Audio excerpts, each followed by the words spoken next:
वीरू बहुत मेहनती और गांव का सबसे समझदार इंसान था। लोग उसका बहुत आदर करते थे।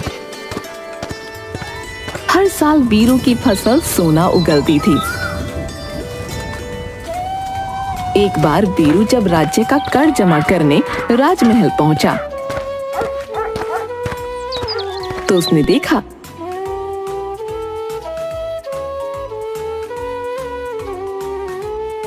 महाराज, राजकोष खाली हो रहा है। हमें प्रजा पर और कर लगाने होंगे, वरना हम दिवालिया हो जाएंगे महाराज। परंतु कैसे? प्रजा पर और बोझ नहीं डाला जा सकता। आखिर हमारी फसलों से पैसा क्यों नहीं आता? महाराज, ज्यादातर खेत बंजर हो गए हैं, वहां हल नहीं चलाया जा सकता। इसका असर फसलों पर भी पड़ता है महाराज। वीरू को पता था कि महाराज के लोग शाही खेतों में मेहनत से काम नहीं करते, लेकिन महाराज की समस्या सुनकर वो काफी परेशान हो जाता है और उसे एक उपाय सूझता है। वो कहता है, महाराज, मैं आपकी समस्या का समाधान कर सकता हूं। तुम एक साधारण किसान हो। माना कि तुम्हारे खेतों में अच्छी फसलें होती हैं और तुम्हें हर चीज की काफी अच्छी समझ है, पर ये शाही मामला है। महाराज, आप मेरे ऊपर एक बार विश्वास करके देखें। मेरे पास एक सुनहरी मुर्गी है जो हर रोज एक सोने का अंडा देती है। क्या तुम सच कह रहे हो? क्या सच में तुम्हारे पास कोई जादुई सुनहरी मुर्गी है? याद रखो, ये कोई मजाक हुआ तो तुम्हारा सर धड़ से कट सकता है। अरे महाराज, मेरी ऐसी हैसियत कहां जो मैं आपके साथ मजाक कर सकूं। ये मुर्गी मैं आपको दे सकता हूं, लेकिन एक ही मुश्किल है। अगर ये मुर्गी आपके पास आ जाए तो राज्य में सोने की कमी खत्म हो जाएगी। कैसे मुश्किल है? महाराज के लिए भी क्या कोई समस्या इतनी बड़ी हो सकती है जिसे वो खत्म ना कर सकें? तुम निडर होकर बताओ। इस मुर्गी को केवल खेत में ही रखा जा सकता है। ये अंडे खेतों में देती है। जितना ज्यादा बड़ा खेत होगा उतने ज्यादा ये अंडे देगी। जितनी ज्यादा मिट्टी मुलायम होगी उतने ज्यादा अंडे सुरक्षित रहेंगे। यह भी कोई मुश्किल बात है? मंत्री जी, आप सैनिकों को आदेश दीजिए कि कल से ही शाही खेतों में अच्छी तरह से हल चलाकर वहां की मिट्टी को मुलायम कर दिया जाए। वीरू, खेतों की मिट्टी मुलायम हो जाने के बाद तुम अपनी मुर्गी को शाही खेतों में छोड़ देना। उसके सोने के अंडे लेने हम स्वयं जाएंगे। राजा के सिपाही पूरे राज्य के खेतों की मिट्टी को नरम बनाने के लिए उसमें हल चलाने लगते हैं। मिट्टी को खूब नरम बना दिया जाता है। खेतों की जुताई देखकर वीरू चुपचाप जाकर वहां अनाज के बीज बोआता है। खेतों की खुदाई हुए 5 दिन हो चुके हैं। अब तक तो मुर्गी ने कहीं सोने के अंडे दिए होंगे। मैं जरा अंडे लेकर आता हूं। महाराज खेत में पहुंचकर देखते हैं कि मुर्गी ने अंडे तो दिए हैं, लेकिन मुर्गी के अंडे साधारण मुर्गी की तरह थे। उसे वीरू के ऊपर बहुत गुस्सा आता है। वीरू कहाँ है? उसने हमें धोखा दिया। वीरू को लाया जाता है। महाराज, मिट्टी पर केवल हल चलाया गया है। अभी मिट्टी को पानी की जरूरत है, तब जाकर मिट्टी पूरी तरह से नरम होगी और मेरी मुर्गी अंडे देगी। आप खेतों में पानी डलवाने का इंतजाम करवा दीजिए। महाराज के सैनिक खेतों में सिंचाई भी कर देते हैं। कुछ दिनों बाद वीरू के लगाए बीजों से बढ़िया पौधे निकलने लगते हैं। 1 महीने बाद महाराज जब वापस खेत में जाते हैं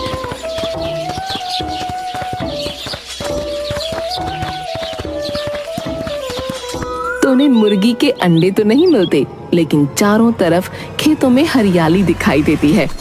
वो फिर से वीरू को बुलाते हैं।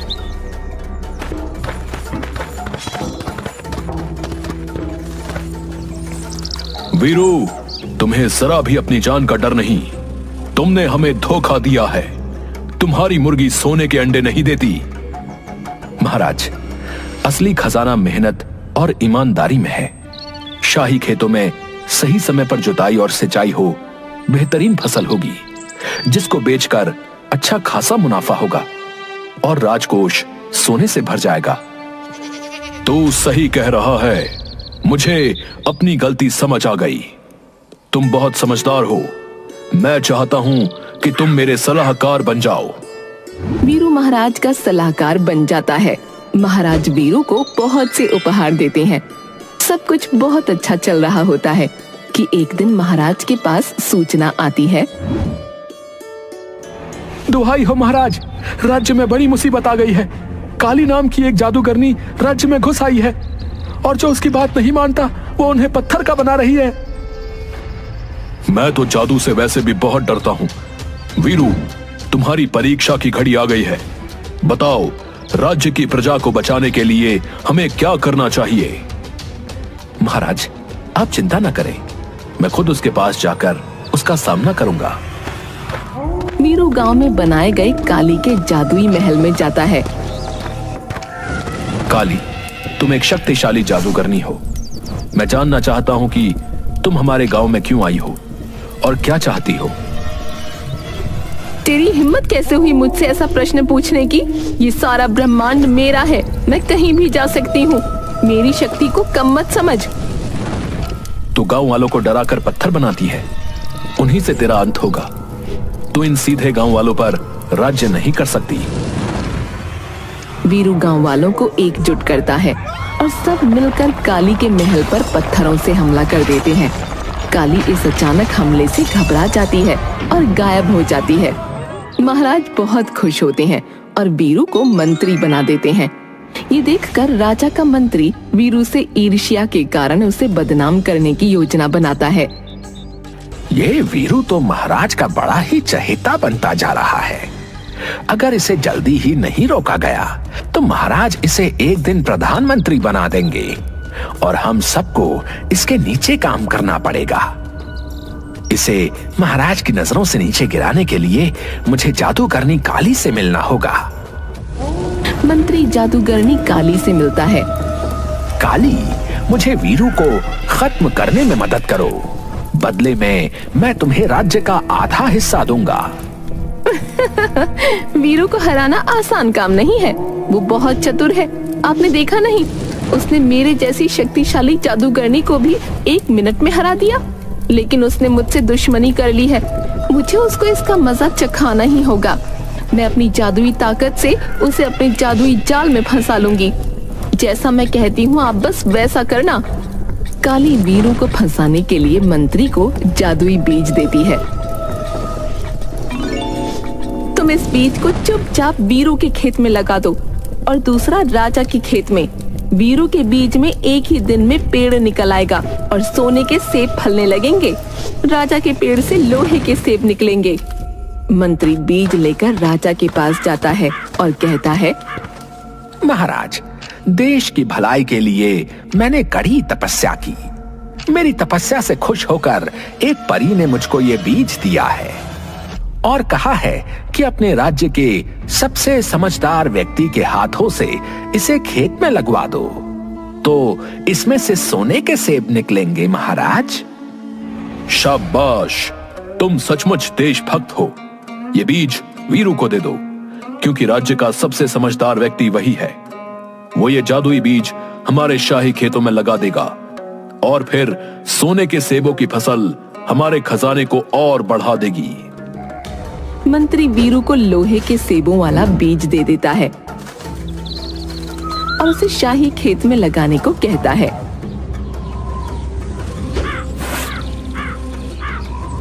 और खुद सोने के सेब वाला बीज वीरू के खेत में लगा देता है। कुछ दिन बीत जाने के बाद वो वीरू के सेब के पेड़ से एक सोने का सेब तोड़ता है और बाकी सब उसके खाट के नीचे छुपा देता है। फिर राजा के पास पहुंचता है। महाराज, काफी दिन हो गए हैं। मेरे जादुई बीज में से तो अब सोने के सेब निकलने लगे होंगे। चलिए, आपके शुभ हाथों से ही पेड़ में से सोने के सेब तोड़ते हैं।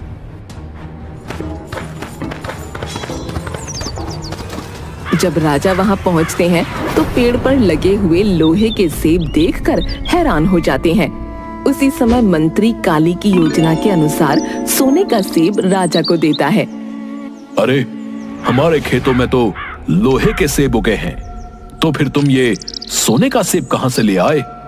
महाराज, मुझे माफ करें, लेकिन मैंने देश के खजाने को भरने के लिए जादुई बीज शाही खेत में लगाने के लिए वीरू को दिया। ये सोने का सेब मैं वीरू के खेत से लेकर आया हूं। वीरू, मैंने उस पर इतना विश्वास किया और उसने मुझे धोखा दिया। वीरू को मेरे सामने पेश किया जाए। वीरू को राजा के सामने लाया जाता है तो राजा बीज के बारे में पूछता है। महाराज, मुझे किसी बीज के बारे में कुछ नहीं पता। वीरू के घर की तलाशी ली जाए, अपने आप सच्चाई सामने आ जाएगी। जब सिपाही वीरू के घर की तलाशी लेते हैं तो उसकी खाट के नीचे उन्हें सोने के सेब मिलते हैं। वीरू को जेल में डाल दिया जाता है। गांव वाले निराश हो जाते हैं।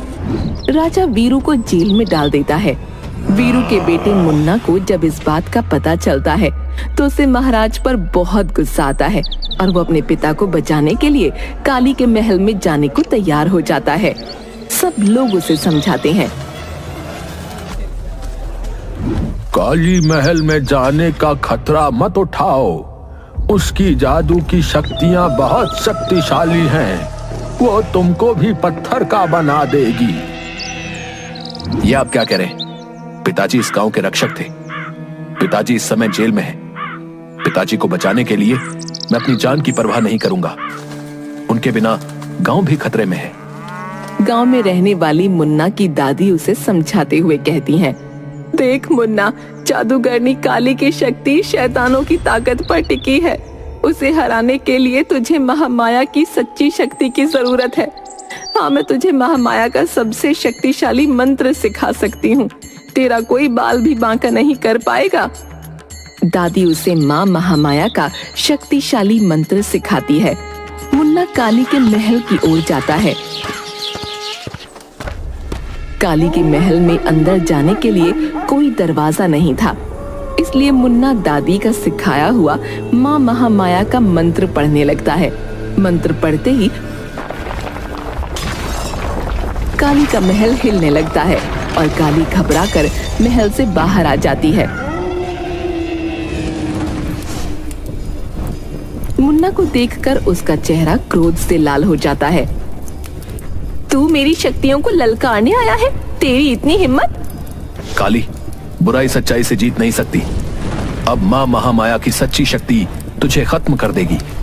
इससे पहले कि काली अपने मंत्र से मुन्ना को पत्थर का बनाती, मुन्ना जोर जोर से दादी का बताया हुआ मंत्र पढ़ने लगता है, जिसकी शक्ति से काली अपनी शक्तियों को खो देती है और एक साधारण महिला में बदल जाती है। देखो काली, सच्चाई की ताकत ने तुम्हारी सारी काली शक्तियों को हरा दिया है।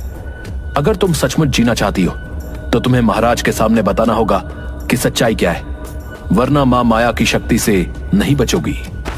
मुन्ना काली को ले जाता है जहाँ गांव वाले और राजा इकट्ठा होते हैं। काली सबको सच्चाई बताती है कि वीरू से बदला लेने के लिए उसने मंत्री के साथ मिलकर ये योजना बनाई थी। महाराज वीरू को छोड़ देते हैं और काली को सच बोलने के लिए बहुत सारे उपहार दिए जाते हैं। अपना इतना सम्मान देखकर काली को पहली बार बहुत अच्छा महसूस होता है। वो सोचती है, आज तक कभी किसी ने मुझसे इतना प्रेम नहीं किया, इतना सम्मान नहीं दिया। मुझे भी बुरी शक्तियों का साथ छोड़कर सच्ची शक्तियों को अपना लेना चाहिए। काली गांव वालों से इजाजत मांगती है कि उसे उसी गांव में रहने दिया जाए। गांव वाले वीरू से सलाह लेते हैं। जब कोई अपनी गलती को पहचान कर पश्चाताप करे तो उसे माफ कर देना चाहिए। मेरी तो यही सलाह है कि काली को गांव में रहने दिया जाए। वीरू के कहने पर गांव वाले काली को गांव में रहने की अनुमति देते हैं। कुछ समय बाद गांव में अकाल पड़ता है।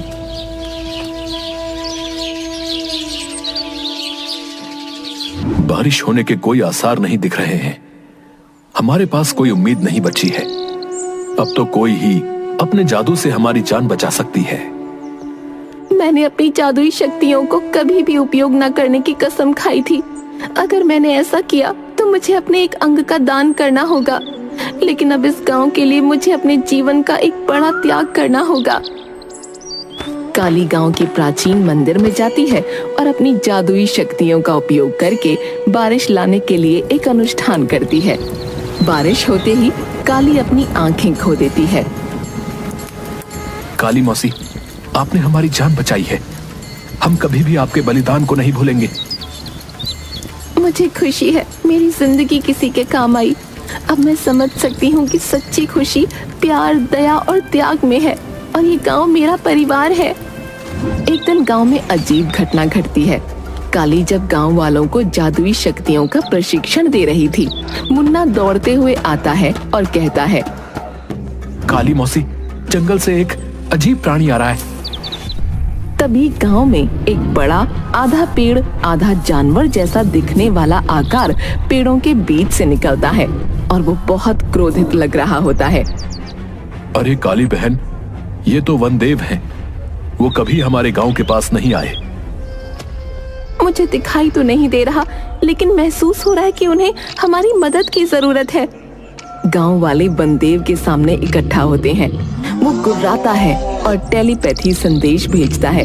काली उसे समझ लेती है। काली वीरू से कहती है, वीरू भाई, वनदेव कह रहे हैं कि क्योंकि मैंने सच्चाई का साथ देना शुरू कर दिया है, बुरी शक्तियां मुझे खत्म कर देना चाहती हैं। मेरे ऊपर जादुई शक्तियों का काला बादल मंडरा रहा है। काली बहन, तुमने हमेशा हमारे गांव की रक्षा की है। हम तुम्हें कुछ भी नहीं होने देंगे।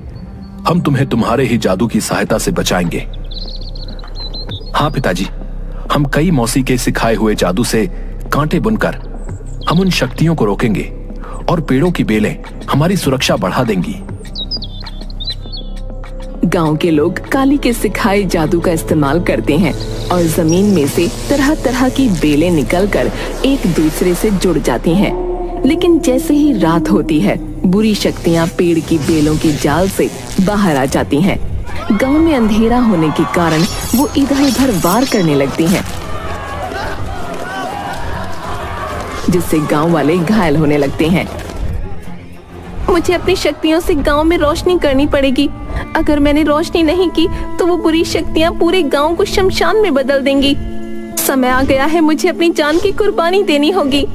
काली आगे बढ़ती है, अपनी सारी शक्तियों को अपनी सांसों में रोक लेती है और उसकी जादुई शक्तियां एक चकाचौंध रोशनी में बदल जाती हैं। रोशनी से घबराकर बुरी शक्तियां कमजोर होकर गायब हो जाती हैं, लेकिन काली जमीन पर गिर जाती है। वीरू एक सच्चा किसान है। उसकी वजह से सिर्फ मैं नहीं बदली, बल्कि पूरा गांव बदल गया। असली जादू सच्चाई और मेहनत में, आपसी प्रेम में होता है। मैं चाहती हूँ कि मेरा ये गांव हमेशा इस बात को याद रखे। ऐसा कहने के बाद काली की मृत्यु हो जाती है, लेकिन जादूगरनी काली के इस त्याग को कभी भी कोई नहीं भूला और गांव का नाम बदलकर कालीपुर रख दिया गया।